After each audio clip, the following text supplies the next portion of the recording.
Halo anak Ibu ya semuanya yang ikut kuliah forensik dengan Ibu ya. Apa tugas kemarin Ibu kasih? Apa itu visum? Apa itu? Ya, udah dicari? Udah? Sudah, Bu. Udah Hari? Sudah, Bu. Udah? Coba Anda tampil. Apa sih yang Anda bikin? Baik, Bu. Viset et repertum adalah keterangan tertulis yang dibuat oleh dokter atas permintaan. Mana dia enggak kelihatan? Oh, share screen-nya, Bu. Iya, mana dia? Coba Anda tampil. Baik, bentar, Bu.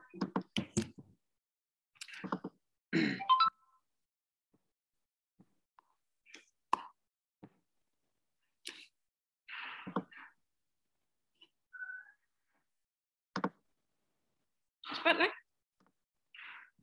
Ibu pengen tahu sejauh mana daya cerna Anda terhadap tugas yang Ibu kasih. Bentar, Bu, dibuka dulu, bentar, Bu.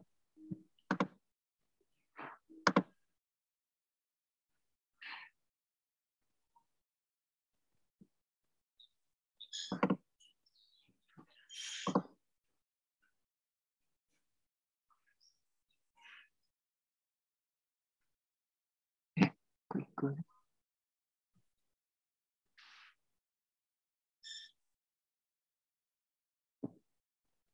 Ayolah, cepatlah. Visum et repertum adalah keterangan tertulis yang dibuat oleh dokter atas permintaan penyidik yang berwenang mengenai hasil pemeriksaan medik terhadap manusia, baik hidup atau mati, ataupun bagian yang diduga dari tubuh manusia, berdasarkan keilmuan dan di bawah sumpah untuk kepentingan peradilan. Jenis-jenis visum et repertum berdasarkan penggunanya sebagai alat bukti adalah sebagai berikut. Yang pertama itu untuk korban hidup. Pertama ada visum et repertum yang diberikan sekaligus, yaitu pembuatan visum et repertum yang dilakukan apabila orang yang dimintakan visum et repertum tidak memerlukan perawatan lebih lanjut atas kondisi luka-luka yang disebabkan dari tindak pidana. Yang kedua yaitu visum et repertum sementara. Diperlukan apabila orang yang dimintakan visum et repertum memerlukan perawatan lebih lanjut berhubungan dengan luka-luka yang disebabkan dari tindak pidana. Yang ketiga yaitu visum et repertum lanjutan. Diberikan apabila orang yang dimintakan visum et repertum hendak meninggalkan rumah sakit dikarenakan telah sembuh, ulang paksa, pindah rumah, sakit atau mati. Kemudian ada visum et repertum atas mayat. Tujuan pembuatannya untuk orang yang mati atau diduga kematiannya dikarenakan peristiwa pidana. Kemudian visum et repertum penggalian mayat. Dilakukan dengan cara menggali mayat yang telah terkubur atau dikuburkan, yang kematiannya diduga karena peristiwa pidana. Kemudian visum et repertum tentang umur. Tujuan pembuatannya untuk mengetahui kepastian umur seseorang, baik sebagai korban maupun pelaku tindak pidana. Kemudian visum et repertum psikiatrik. Diperlukan berhubungan dengan pelaku tindak pidana yang diduga jiwanya cacat dalam tumbuh kembangnya atau terganggu karena penyakit. Kemudian visum et repertum untuk korban persetubuhan ilegal atau tindak pidana di bidang kesusilaan. Merupakan visum et repertum yang diberikan untuk tindak pidana di bidang kesusilaan, baik yang pemeriksaan terhadap korban tindak pidana di bidang kesusilaan khusus pada tindak pidana yang mengandung unsur persetubuhan, pembuktiannya secara medis lebih mudah dari tindak pidana kesusilaan yang tidak mensyaratkan adanya unsur persetubuhan. Misalnya pelecehan seksual, pencabulan, dan sebagainya. Kemudian berikut bentuk contoh surat keterangan visum et repertum korban mati.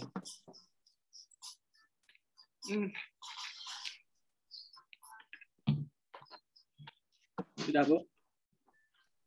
Ya, itu contoh ya pemeriksaan luar pemeriksaan dalam ya. Nah, jadi visum et repertum ini dibutuhkan jika si keluarga mengizinkan ya tiangnya harus diingat ya. Ini pro justisia ya untuk penegakan hukum ya penyebab kematian yang kematian yang tidak diketahui ya, bisa bunuh diri, bisa dibunuh ya. Nah, dengan catatan harus seizin keluarga. Kadang-kala si keluarga tidak mau divisum. Ya, divisum itu kan diambil organ tertentunya, ya. Ya, diambil organ tertentunya atau dilakukan pembedahan mayat, sudah pasti itu, ya. Kadang si keluarga tidak mau. Untuk apa sih disakitin lagi si mayat? Karena dia udah meninggal, kasihan katanya. Nggak mau dia. Tapi kalau dibutuhkan untuk demi penegakan hukum, itu harus, ya, itu dia. Ya. Jadi Anda harus tahu prinsipnya apa sih visum itu, visum repertum itu, ya. Untuk yang bagaimana? Ya, jadi Anda harus tahu ya dipilah-pilah ya. Kemarin kuliahnya itu ya yang Ibu kasih ya. Udah. Nah, ada tambahan dari yang lain? Febriza Lusmita? Sama aja tugasnya semuanya? Anda nyontek bersama? Ya. Nanti Ibu akan nilai ya, Ibu periksa nih. Kalau nyontek Anda enggak Ibu nilai satupun. Coba lah yang lain. Ada Anda Eugenia? Iya, Bu. Ada tambahannya? Paling mungkin contohnya tadi beda, Bu. Apa contohnya Eugenia Sipani? Coba, tadi coba kan Anda. Syaskan ya, Bu? Ya. Tolong. Hari.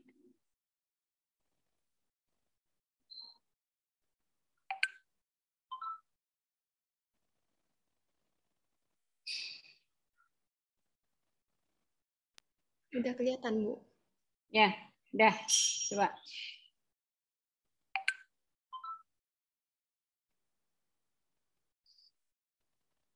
Kalau dari definisi tadi, Bu, sama jenis-jenis visum itu tadi sama kayak Hari, Bu. Mungkin karena sumber bukunya sama, Bu. Yang beda dari saya itu contohnya, Bu. contoh visumnya. Yang di sini Bu tentang kasus kesusilaan Bu. Contoh visumnya. Terus ada Dibacakan. pemeriksaan yang berbeda? Ini kasusnya tentang kesusilaan Bu. Tentang perzinaan? Iya Bu. Ya. Oh, ya ini visum repertumnya ya. Jadi ini si korban wanita ya, wanita yang diperiksa ya. Nah, nanti dilihat ya bagaimana apanya, selaput payudara, selaput apanya, ininya, alat vaginanya ya. Ini nanti diperiksa, periksa dalam ya. Ini dibutuhkan ya. Ada lagi yang lain? Hah? Ada yang lain?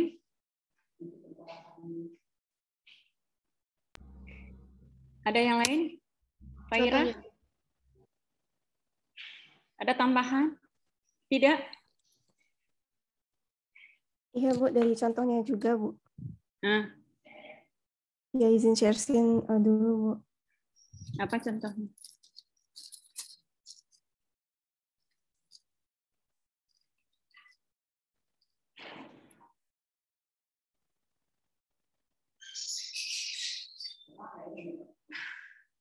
Apa contohnya? Cepat ah.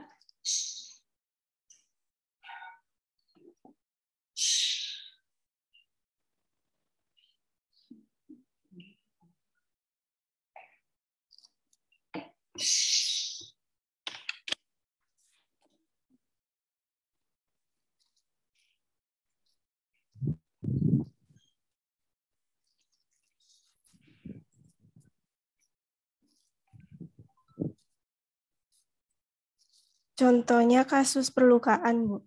Kasus pidana perlukaan. Korbannya laki-laki karena luka dalam. Luka dalamnya di mana? Jantung. Terus. Atau tembus, mati orangnya. Luka luar. Oh, begitu. Luka robek dan memar pada dahi sebelah kanan akibat kekerasan benda tumpul. Untuk yang penjelasan pengertian sama jenis-jenisnya juga kurang lebih sama hari tadi, Bu. Ya. Jadi yang penting Anda tahu ya, visum et repertum itu apa?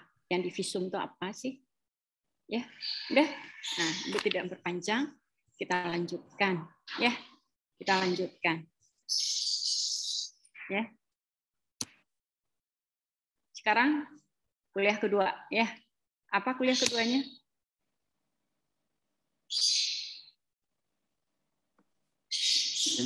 Pak, di RPS apa? Identifikasi forensik. Hah? Identifikasi forensik, Bu. Identifikasi forensik, ya. Nah, apa itu identifikasi forensik itu?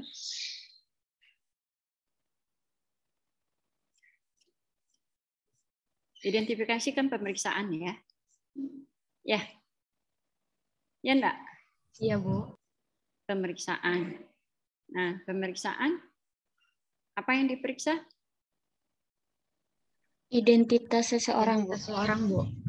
Nah, coba. Kalau identifikasi seseorang apa yang dilakukan? Tentu melihat proses kematiannya enggak? Ya.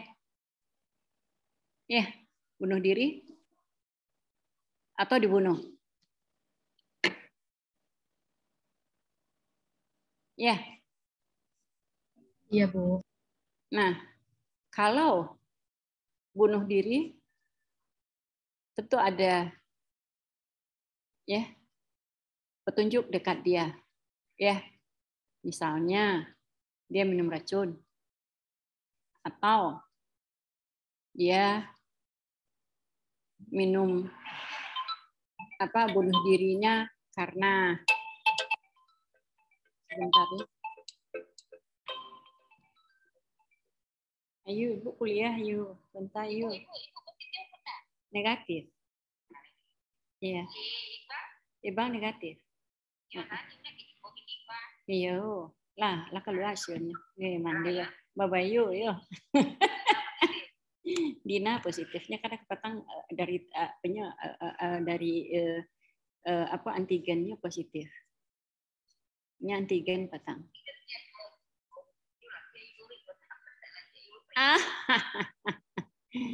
Lain. Iya, lah, yuk laiku.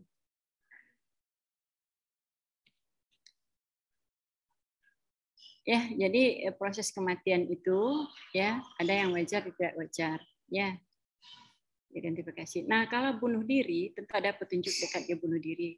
Kalau dia gantung diri atau dia luka, bunuh sendiri, ya, atau minum racun, itu ada petunjuk di dekat diri dia orang yang bunuh diri. Biasanya itu ada kalau dia minum racun, apa racunnya yang tertinggal dekat dia tuh? Ya, iya kan? Ya, misalnya dia minum baygon, ya, pasti baygon tuh ada kaleng dekat dia, enggak? Ya, nah petunjuknya, oh dia bunuh diri, atau bisa jadi aja, ya, itu pura-pura dikasih sama orang, kita enggak tahu, ya, nah bisa jadi, ya, nah terus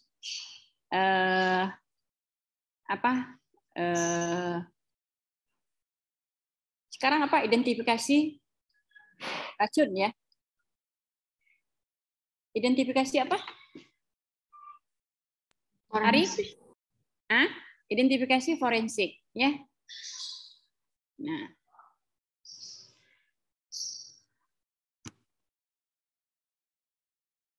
Sebentar Bu cari dulu ya, mana dia forensik itu.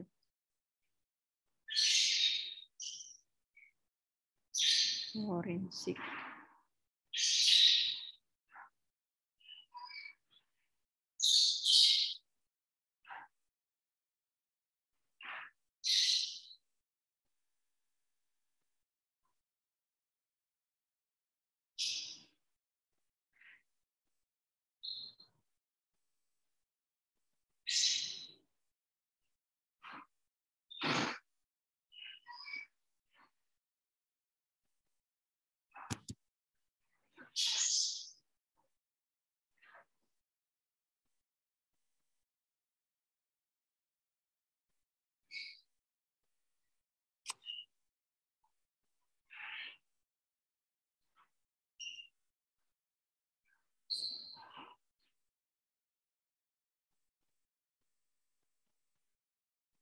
Ya, nih ya. Terangkan sepintas ya, sebetulnya enggak perlu terangkan, Anda suruh mencari, tapi terangkan sepintas aja dulu. Ya. Nah. Aduh, Ibu lupa pula tadi share screen. Sebentar.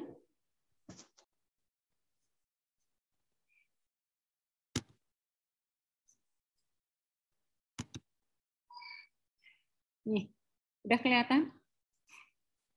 Sudah, Bu. Nah, identifikasi forensik ini merupakan ya upaya yang dilakukan tujuannya untuk membantu penyidik untuk menentukan identitas seseorang. Apakah dia mati dibunuh atau bunuh diri. Jadi ini merupakan satu masalah dalam kasus pidana ataupun perdata. Ini dibutuhkan dalam justisia ya. Nah, identifikasi forensik ini sangat berperan ya, terutama pada jenazah yang tidak dikenal ya. Yang tidak dikenal pertama, yang kedua jenazah yang telah rusak atau dikatakan lainnya busuk atau hangus terbakar dan kecelakaan massal.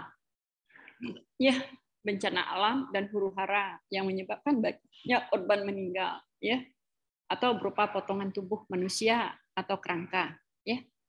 Nah, identifikasi forensik juga berperan dalam berbagai kasus lain seperti penculikan anak, ya, anak yang diculik, bayi yang tertukar, atau yang diragukan orang tuanya, ya.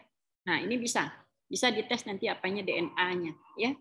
Penculikan bayi ini bayi yang tertukar atau penculikan anak ini bisa diperiksa dari DNA si anak, ya, DNA orang tua. Udah. Nah, Ibu terangkan secara sepintas saja ya.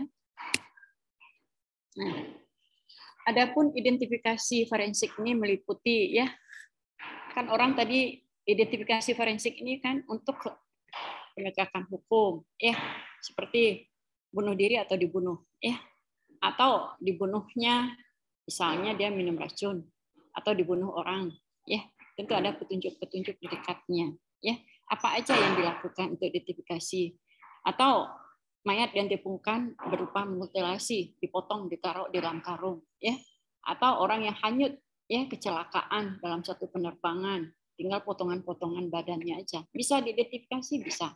Apanya yang diperiksa? Nanti kita lihat, ya, potongan-potongan tubuh itu. Biasanya potongan tubuh itu nanti dikenal oleh si keluarga. Misalnya dia pakai cincin, itu petunjuk, ya. Atau ada tanda di tangan atau di tubuhnya, ya. Ya, atau dari baju yang dipakai, celana yang dipakai, ya, itu identitas. Nah, jadi apa aja identifikasi forensik ini? Yang pertama, ya, pemeriksaan sidik jari. Sidik jari ini, ya, jari yang 5 Anda ini, ya, biasa telunjuk mewakili untuk sidik jari. Pernah Anda lihat ceklok orang main ambil absen? Ada dengan jempol? Ada dengan jari kelingking? Hah? Ya, tergantung pada jarinya. Ya, biasa adalah jari telunjuk. Ya.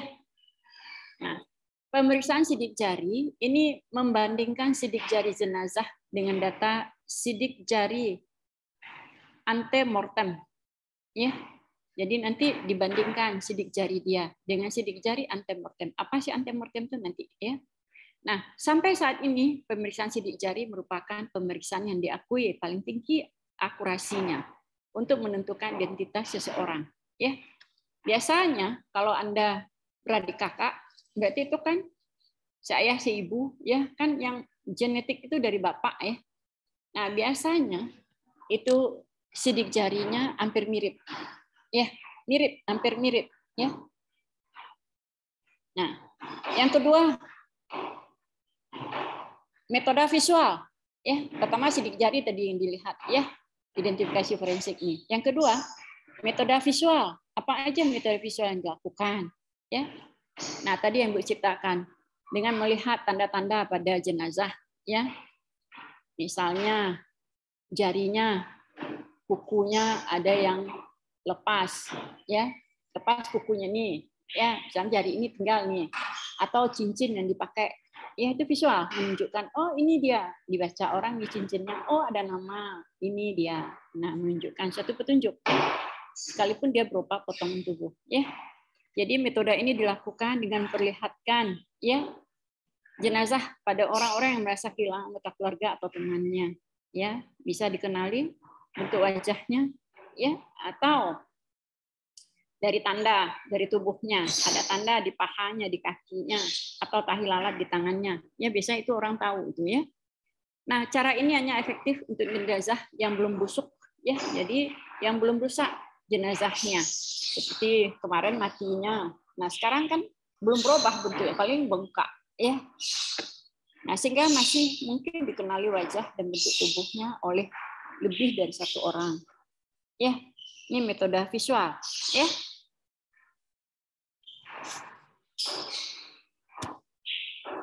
Nah, kemudian ya dari sekitar lokasi tempat dia dilakukan mayat ditemukan itu ada nanti ya celana atau bajunya atau tasnya atau dompetnya, ya.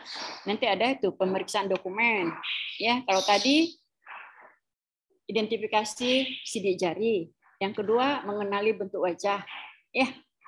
Yang ketiga bisa dari dokumen yang ada di dalam saku celana atau alat yang tertinggal dekat dia, ya, seperti KTP, SIM, paspor dan lain-lain. Kebetulan itu dijumpai dalam saku pakaian yang dikenakan, ya. Namun perlu diingat pada kecelakaan massal, dokumen yang terdapat dalam tas atau dompet mungkin saja dia berada di dekat jenazah, belum tentu itu milik jenazah yang bersangkutan, ya. Itu biasa, ya. Tapi dari foto KTP bisa kita lihat, ya. Kalau bentuk wajah masih dikenali, ya. Nah, kemudian udah dokumen, pakaian dan perhiasan yang digunakan, ya. Pakaian dan perhiasan yang digunakan oleh jenazah mungkin dapat diketahui oleh orang yang melihatnya atau mengenalnya. Ya, bisa jadi ya mereknya, ukurannya, ya, inisial nama pemiliknya, misalnya pada cincinnya ada nama suaminya atau ada nama dirinya sendiri, bisa. Ya, atau badge-nya. Yang semuanya dapat membantu identifikasi walaupun telah terjadi pembusukan pada jenazah tersebut.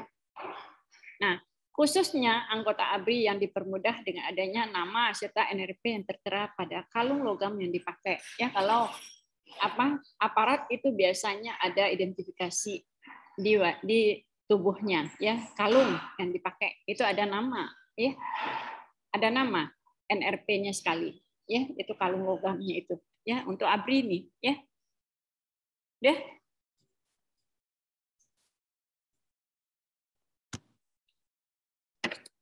Identifikasi medik. Nah, kita ini masuk kepada medisnya lagi. Kalau tadi barangkali petunjuk-petunjuknya. Ya, nah, identifikasi medik apa aja yang dilakukan terhadap korban. Ya, metode ini sangat umum, ya, sehingga nanti didapatkan data. Datanya itu bisa data umum dan data khusus. Ya, seperti ya kulitnya apa ya warnanya putih, sawo matang atau hitam, tingginya berapa, ya. Kalau wajahnya masih dikenal, ya, bisa dilihat wajahnya bulat, oval, ya, atau rambutnya ikal, atau lurus, atau rambutnya tebal, itu kan ada identifikasinya, ya. Bentuk hidungnya bagaimana, mulutnya bagaimana, ada behel katanya, ya. Sekarang lagi tren-trennya behel nih. Jadi data umum meliputi tinggi badan, berat badan, rambut, mata, hidung, gigi, geligi lainnya, ya.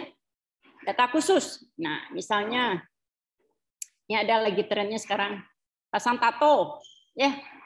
Tato ini lagi tren-trennya nih, ya. Anda ingat ya, kalau dalam agama kita, mohon maaf ya, kalau ada yang beragama lain dari Islam, di agama Islam ini tato ini tidak boleh, ya. Tidak boleh, ya. Kenapa tidak boleh? Nah, kata kita tahu itu tinta itu dibuat dari apa? Apakah halal atau dari apa gitu? Bahannya kita enggak tahu, ya. Sama dengan Anda pakai kutek, ya, bagi perempuan ini untuk mengkilatkan kuku katanya, untuk membersihkan kuku dari kotoran katanya, terhindar dari kotoran yang lengket warna air. Misalnya orang yang mempunyai air tanah, ya, biasanya kadang-kadang suka kuning, jadi lengket-lengket air itu di kuku, hitam-hitam ujung-ujungnya katanya.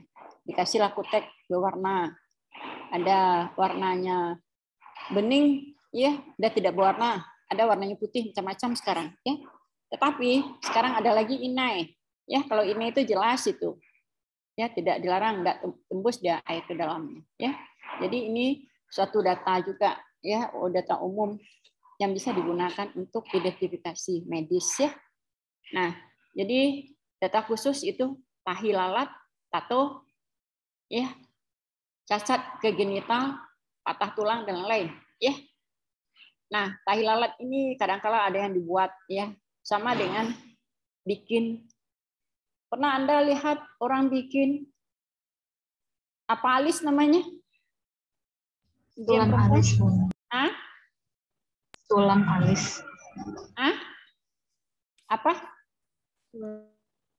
Tulang alis. Sulam alis, Bu.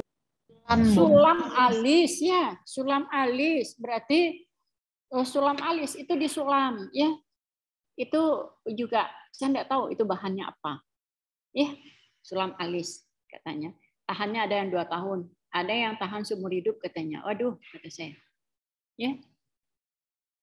Jadi identifikasi medis ini, ya, selain dari data umum, data khusus, ya, yang kedua mempunyai ketepatan yang cukup tinggi bahkan pada temporak dan kerangka karena dilakukan oleh seorang ahli yang juga menggunakan berbagai cara atau modifikasi pemeriksaan menggunakan sinar X, ya, identifikasi medik nih. Nah, dari metode ini diperoleh data tentang jenis kelamin, ya, ras, perkiraan umur dan tinggi badan, kelainan tulang dan sebagainya, ya. Jadi sekarang dengan pesatnya pengetahuan, ya, bisa diidentifikasi sekalipun itu potongan tubuh, ya, Soalnya potongan tubuhnya ke bawah aja ditemui, ya, ke atasnya separuh-separuh. Nanti diperkirakan orang ini berumur sekian, ya. Terus postur tubuhnya ini adalah wanita, itu ada data penyokongnya. Kalau wanita apa? Kerangkanya. Biasanya ya panggulnya lebih besar daripada laki-laki. Ya enggak? Hah? Ya, panggul, ya. Ya, Itu Bu. biasa itu diukur tuh ya. Nah, terus ada yang lain-lain itu perbedaan antara wanita dengan perempuan ada, ya. Nah, kemudian bisa juga dilakukan pemeriksaan gigi. Ya, pemeriksaan gigi. Misalnya giginya ada tato emas. Ya, pernah Anda lihat tato emas atau tato berlian ditaruh giginya mengkilat? Ya, dilemkan itu berlian di sana. Atau tato emas, ya. Jadi giginya itu disalut dengan emas, ya. Nah, itu dicari orang loh. Ya, oh banyak duit nih katanya. Ya, kadang itu adalah apa ya? Untuk penampilan. Jadi pemeriksaan gigi. Pemeriksaan ini meliputi pencatatan ya data gigi, berapa gigi depannya, berapa gigi bawahnya. Ada giginya yang ompong di depan, itu ciri khas. Itu adalah kakak saya ya. Jadi pencatatan data gigi atau disebut dengan odontogram. Dan rahang yang digunakan dengan pemeriksaan manual, sinar X dan pencetakan gigi serta rahangnya. Ya. Jadi dari pemeriksaan gigi juga bisa dilakukan identifikasi. Nah, dari odontogram ini memuat data tentang jumlah, bentuk, susunan, tambalan, protesta gigi dan sebagainya. Ya. Jadi dengan kemajuan teknologi ini udah bisa ditebak nih, orangnya ini si ini. Ya. Kita lanjut. Pemeriksaannya serologi. Serologi itu serum. Berarti kalau serum, kita bicara serum itu darah, ya. Ya, jadi lapisan ya dari darah yang telah dipisahkan antara proteinnya